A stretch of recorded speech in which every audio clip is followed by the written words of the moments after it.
May kwento ako. Sexy mega ng ingay. Nagmimilf ako dito eh. Lalaki ako at isang driver. Driver na nadestino sa malalayong lugar gaya ng Mindoro, Cebu, Cagayan. At ang pinaka-recent na assignment ko ay sa Mindoro. Tumagal ako doon 2 buwan. May pinakilalang babae sa akin ang mga nakatrabaho ko doon na kamag-anak daw nila.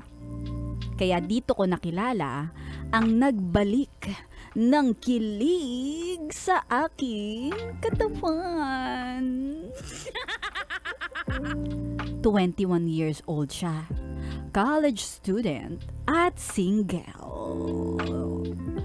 Ang pakilala ko naman, single din ako. Naku, yung mga ganyan, hindi ako naniniwala. Fast forward, nagkamabutihan kami ng kolehiyala. Pati mga kapatid niya nililigawan ko din. Kaya sa loob ng 2 buwan na nasa Mindoro ako, ang daming nabuo na saya. Sa tinutuluyan ko, nauna nang nag-uwian ng Maynila ang mga kasamahan ko. Samantala, sinamantala ko na ang pagkakataon na patuloyin ko ang kolehiyala ko kasama ako. Solong-solo naman namin ang kabahayan. Nung sinabi niyang, "Naku, wala akong nadalang mga damit." Nakaisip tuloy ako ng ideya. Ano yun? Sabi ko, okay lang.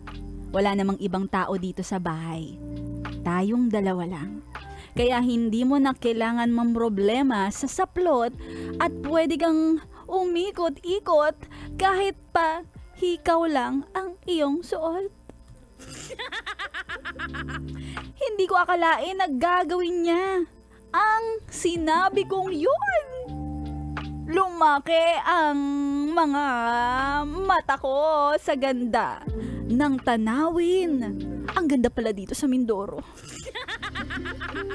Pag siya ay lumalapit, naninigas ang katawan ko.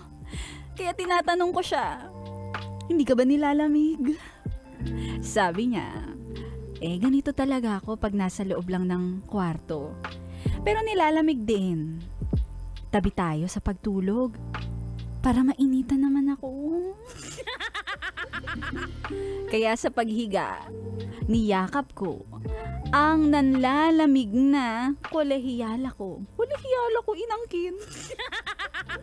At ilang segundo lang, naganap na ang makapanindig na eksena. Nag-grand entrance na ako. At parang cup noodles, just add water. After 3 minutes, tapos na.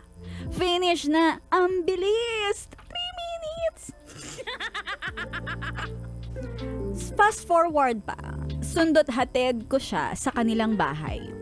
Natapos man ang 2 buwan na pagtatrabaho ko sa Mindoro, di naman doon nagtapos ang aming kwento. Tuloy-tuloy pa rin ako sa trabaho. At every week, nagpapadala ko ng pantustos sa kolehiyala ko.